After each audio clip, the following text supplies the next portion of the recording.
Hi, welcome back to Shannon's Planting Time. How are you today?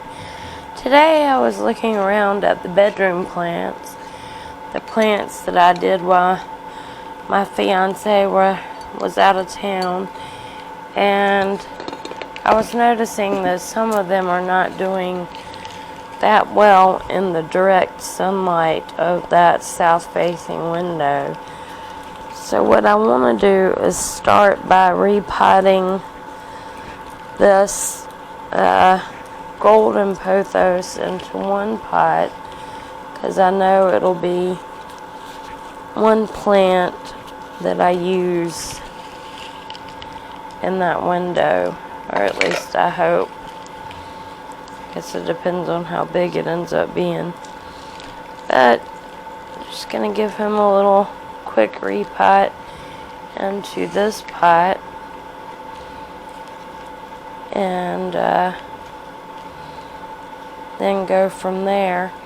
I have a Dieffenbachia directly in that south-facing window, and I don't think he's liking it too much at all. His leaves look like they're burning, and he just doesn't look like he's enjoying life.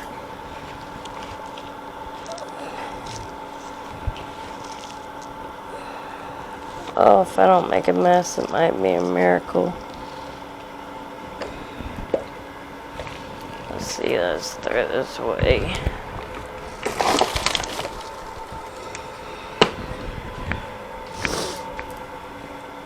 Okay. I'm gonna find my plant.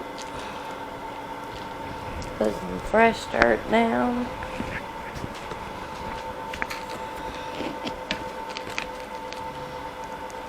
Just lay that right there. Might have to mix up some more potting soil, because I wasn't planning on doing this part. It's like 3 o'clock in the morning or 4 o'clock in the morning, and I have the house to myself because my fiance's father is unfortunately in the hospital.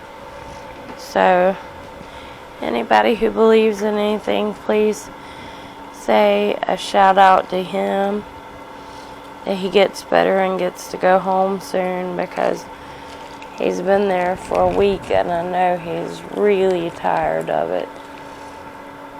He had some gastrointestinal surgery, and I know that he is really ready to go home. So, whatever you believe in, please say something for him. And all the people in this world that are in a similar predicament.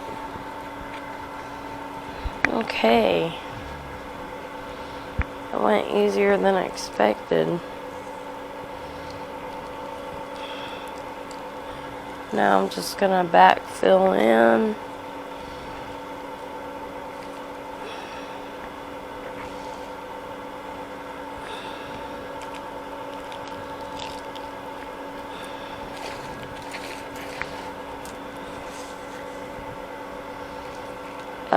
When I put those plants in that windowsill, I think I was thinking about decorating instead of where they might go best as far as sunlight requirements and stuff like that. So maybe I was in a hurry to get it done before my fiance came home from out of town, and so I rushed through it a little bit. I don't know. This is a homemade moss pole, in case you can't tell. I think that's pretty obvious. It's got blue twine for the fishing twine. Pretty sad. Pretty sad.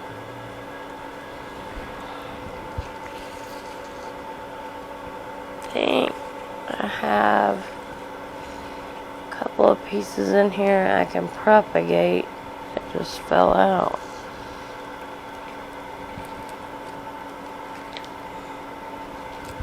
See.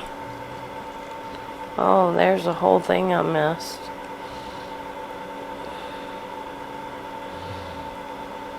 Whole 2 things. 3 things. Well, I'll get these in some water.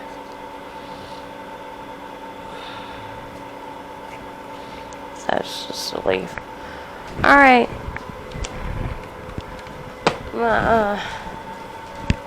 Take you to the bedroom now where all the other stuff is happening. Now here we are in the room where the plants are of question are. And this is how I had them arranged in front of a south or southwest west facing window. And you can see here, I'll pick you up, that some of the leaves are experiencing burn, and I can't figure out what it would be unless it is direct light leaf burn. And this Aglaonema just looks sad and wilty. And under here is another Dieffenbachia, and even though it's covered, it's just not looking good.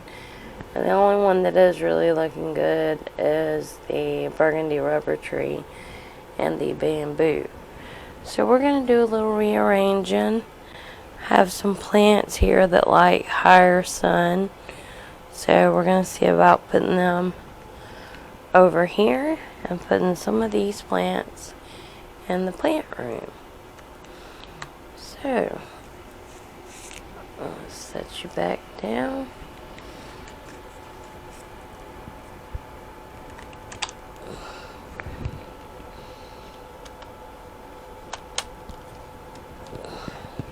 There we go. So first thing I'm going to do is move this big Dieffenbachia, if I can grab it without spilling it everywhere, and move this to a definitely shadier spot in my room. And I think that this Aglaonema, I'm just going to put it off to the side here on this plant stand where it won't get as much light.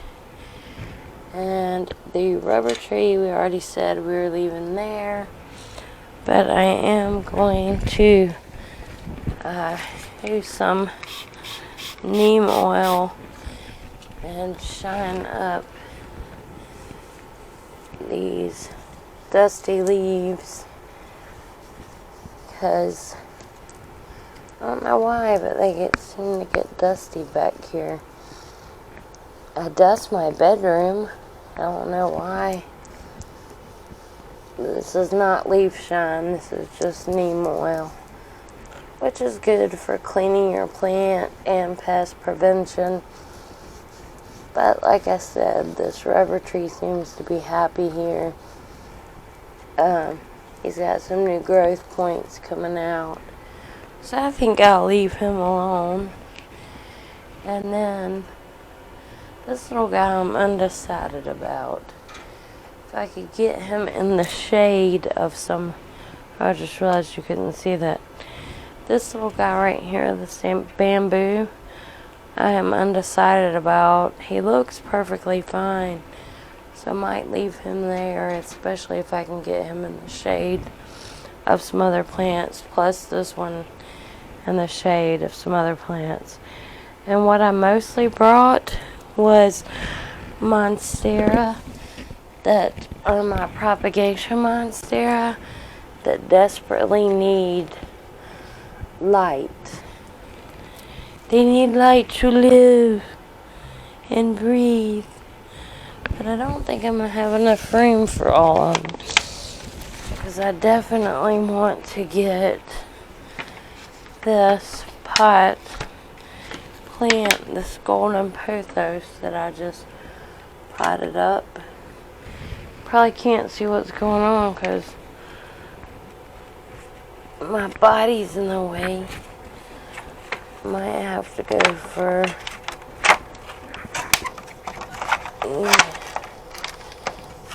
no, we're making it.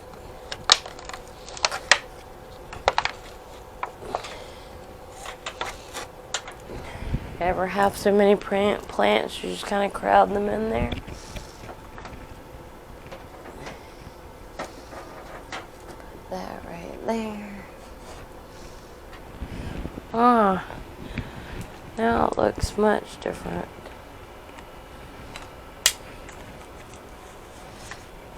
Much different. I hope that these plants will enjoy the sun a little bit more. Like I said, this is my propagation monstera, so it is pretty sad looking.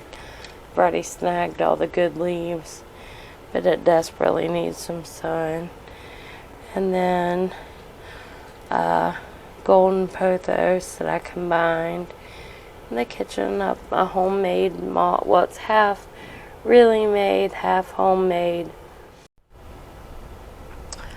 Okay, now the sun has risen and I have finished putting together my new plants that like sun.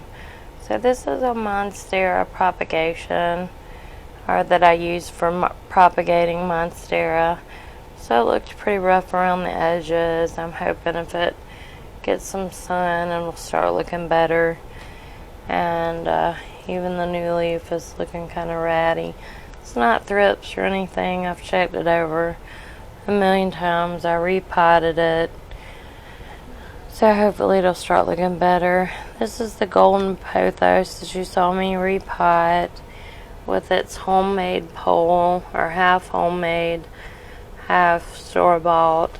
I got the stuff to make a self-watering homemade moss pole, and I plan on doing that in just a little bit. And the little rubber tree is going to stay where it is because it's doing good with its new growth coming out. And have my bamboo, my lucky bamboo right there. And over here I have another Dieffenbachia with the leaves being covered up by the golden pothos. And off to the side I put the Aglaonema so it won't get such direct light. And here is a little unknown begonia. And here is another monstera propagation that I did. Hasn't given me any stems yet coming out of it, but hopefully it will soon. And this is a emerald green Aglaonema, and I think it's far enough away from the sun. My dog is having a fit. It's got a little bit of yellowing on that leaf. Stop, Free. And this is a little medley of plants that I put together with some Philodendron Brazil, some Cebu Blue, and some other stuff. And this is a Syngonium Berry Illusion, and back there is an Aglaonema Pink. Right here we have a neon pothos and a tea kettle without any drainage holes in it, but it miraculously does really well in that. And then another monstera propagation that needs some sunlight. And back here we have, hiding from the sun's rays, a Dieffenbachia. And then we have this huge philodendron, and I think it's a celium or solarium. Anyway, if you know, please put the answer. I was calling it a Xanadu for a long time, but I don't know if that's the right name for it or not. So, but it's huge, and I'll take you back to the plant room and show you where I put the plants that came out of here. Sorry about that ringing. That is my dog. Say hey, Bree Bree. Say hey, Bree Bree. Yeah. Back in the plant room, we have the Dieffenbachia that was giving me so much trouble in the window with its crispy edges. And I've got it with my other shade plants. It's surrounded by a golden pothos, a snake plant, a ZZ plant, some unknown peperomia, and Monstera adansonii, Trubii moonlight, and another Monstera adansonii. Back there is a Maranta leucanera. And anyway, right here we have the stuff to make my self-watering moss bowls. So I'm excited to get at that. But anyway, thank you so much. Oh, sorry. Thank you so much for helping me decide what plants to put next to the window. Helps if you can talk it out with somebody. So please give this video a thumbs up or a thumbs down depending on what you think. And I hope to see you in the next houseplant video. Bye!